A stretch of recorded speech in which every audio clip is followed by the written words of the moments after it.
good. All right, so we've been talking about Keshi pearls. They come as small as 0.7 millimeters, even less.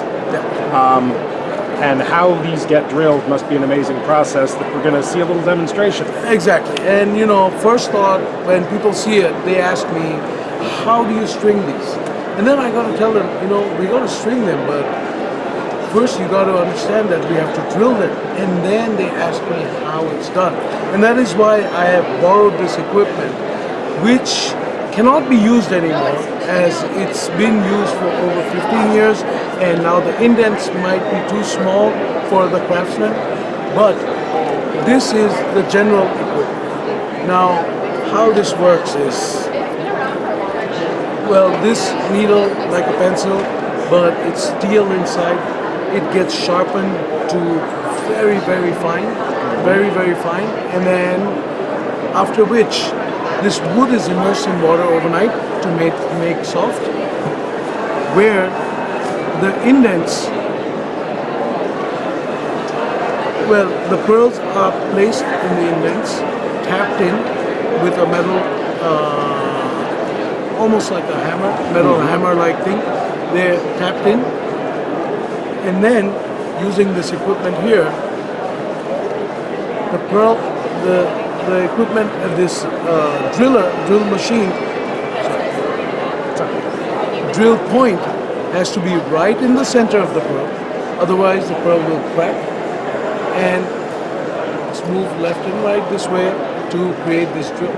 So it's a very simple process. Very simple process. The skill required to do that to something the size of a period on a printed page Exactly. is a little tough. Exactly.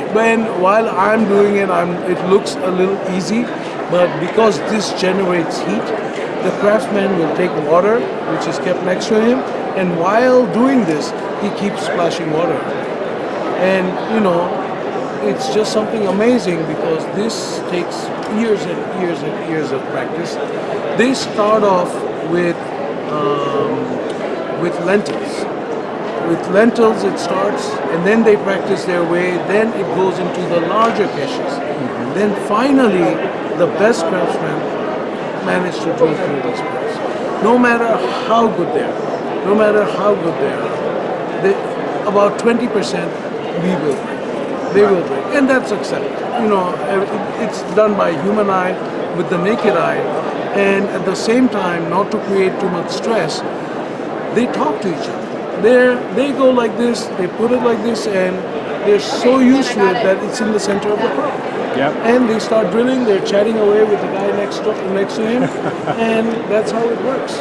So it's a very amazing thing. How long does the process take? Is it, seconds to drill through a pearl, or minutes? No, it's not minutes. It's a couple of seconds.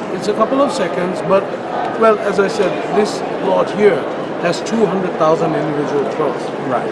And it has 140 strands. If one man sat down to drill through all of this, it's a 3-year work. I can imagine. 200,000 individual. Tap it in, center it, exactly, drill and it. we cannot afford to let them keep doing this for 8 hours a day. And so it's a couple of hours of break in between and this and that, because we got to protect them when it comes to such great skills and labor. We have to let them take a break, and that way they create a better product. I mean, the breakage is less also, but at the same time, that's the human thing to do. Right. So that's why it takes about 3 years to create this necklace here.